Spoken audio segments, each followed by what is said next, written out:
नमस्कार आंचलिक संबादर सकाळर खबर को स्वागत। आम आखपाखे घटी घटना और विभिन्न विषय खबर सह मु ज्योतिरेखा। स्थानीय पतितपावन एकाडेमी ठारे जेएसएम कॉमर्स डिग्री कॉलेज पक्षर स्नातक दिवस महासमारोह पालित हो जाइछि। एथिरे मुख्य अतिथि भाव में राज्यसभा सांसद निरंजन बिशी जोगदे निज अभिभाषण में छात्र छात्री मानक नम्र रहिबा, निज उपरे विश्वास, कठिन परिश्रम और केबे भी शिखिबा बंद करंतु नाही बोली परामर्श देथिले। मुख्य वक्ता भाव में अवसर प्राप्त income tax commissioner Srikant Chatterjee जोगदे निज जीवन में लक्ष्य प्रति एकाग्र और दृढ़ होगा सह सफलता पाई निज भितर थिबा जिज्ञासा को वृद्धि करने उपरे जोर देथिले। सम्मानित अतिथि भाव में राजेन्द्र विश्वविद्यालय राजनीति विज्ञान प्रोफेसर डॉक्टर मनोज कुमार नाग मंचासीन रही कॉमर्स पाठ्यक्रम शिक्षार्थी मानक कैरियर सृष्टि करिवार अनेक सुजोग रही, तेबे अध्यवसाय और निष्ठा बल में सफलतार शिखर को छुई हेब बोली छात्र छात्री मानक मार्गदर्शन देथिले। कॉलेज प्रतिष्ठाता तथा अध्यक्ष सीए श्रीकांत शर्मा आवाहकत्व अनुष्ठित यह उत्सव में अन्य मध्य प्रधान शिक्षयित्री डॉक्टर मनस्मिता मिश्र, निर्देशक पीतवास पंडा, मुख्य उपदेष्टा मनोरंजन साहू, वाणिज्य विभाग मुख्य अंकिता मिश्र प्रमुख मंचासीन थिले। एही अवसर में जेएसएम कॉलेज सफलतार सह ग्रेजुएशन सर्टिफिकेट हासिल करिथिबा 15 जन छात्र छात्री को मुख्य अतिथि डिग्री प्रशंसा पत्र और स्मृति चिन्ह प्रदान करा जायथिला।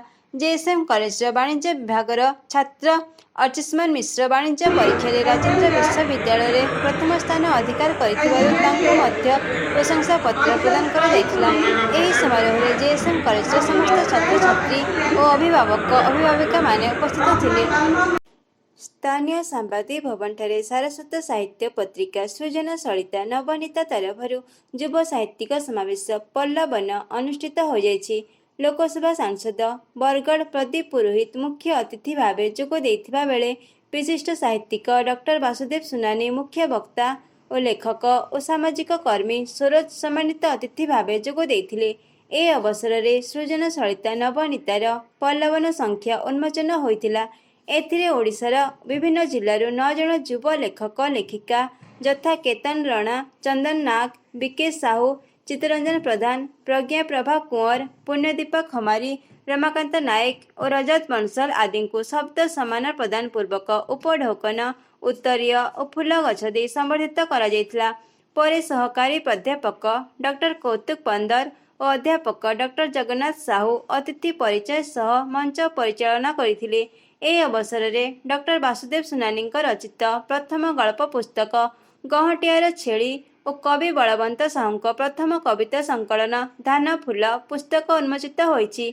मुख्य अतिथि सांसद पुरोहित स्वाधीनता आंदोलन और जन आंदोलन परिप्रेक्षी में यह सुस्पष्ट जे मनीष को चेतनशील करिबारे साहित्यर भूमिका अतुलनीय। मुख्य वक्ता डॉक्टर वासुदेव सुनानी मनीष जातिर मनीष हेबा प्रक्रिया एबे भी जारी रही एवं मानवीय संवेदना युक्त प्रतिक्रियाशीलता ही साहित्य को परिपुष्ट करिथाय बोली कहिथिले। सम्मानित अतिथि सरोज आसंता कालीर साहित्य संपर्क में आलोचना करी साहित्य पूर्वग्रह रहित परदृष्टि न रहिले कृत्रिम बुद्धिमत्ता आम सृजनशीलता को मारिदेव कि बोली आशंका प्रकाश करथिले। कार्यक्रम में सृजन सलिता नवनीतार संपादक राजेश झांकर स्वागत भाषण देथिबा बेले परिचालन संपादक जुजेष्टि मेहर धन्यवाद अर्पण करथिले। समाज के प्रभावित करवार साहित्यर गोटे प्रमुख भूमिका अच्छे एवं आज बलांगीर जिला सांबादिक भवन रे पल्लवन 2025 सृजन सलिता नवनीता तरफ ये साहित्य समावेश होइछे।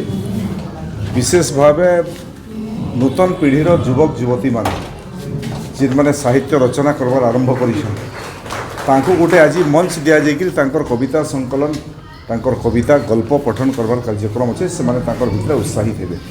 साहित्यर गोटे मुख्य भूमिका अच्छे। आम समस्ते जाइछुं देश स्वाधीनता आंदोलन समय साहित्य रचना देशर स्वाधीनता आंदोलन रे देश प्रेमी भावना जागृत करवा युवक मानकु युवती मानकु देश सुरक्षा लगी देश के बचावार लगी आजाद दिलावार लगी लड़वार गोटे प्रमुख भूमिका नहीं। अनेक अनेक जे जगार सामाजिक परिवर्तन घटी साहित्यर भूमिका अच्छे। कृषक आंदोलन रे साहित्यर भूमिका अच्छे। गंधमार्दन सुरक्षा आंदोलन रे अतीत आम आंदोलन में सामिल थी से भी साहित्यर गोटे बहुत बड़ अवदान थिला। गीत कविता माध्यम रे लोक मानकर भीतर जनचेतना तैयारी करवार साहित्य कवितार गोटे प्रमुख भूमिका अच्छे आज भी समाज के परिवर्तन करवार से शक्ति और सामर्थ्य अच्छे ये गोटे कार्यक्रम जे नुआ पीढ़ीर साहित्यिक मैंने आसुचन से माने रचना पढ़ी समस्त को सुनाऊन तांकर भितर आउ टिके उत्साह भरबारी जेन कार्यक्रम से लगी आयोजक बंधु मान को धन्यवाद जनाऊँ। केमिति लागुछि आम सकाळर खबर मतामत निश्चय दियंतु। आपण जदि सब्सक्राइब करिनांती तेबे सब्सक्राइब बटन को टिपी बेल आइकन सह ऑल को एथर आम सकाळर खबर पहुंची जेबो आपनक नोटिफिकेशन बॉक्स रे।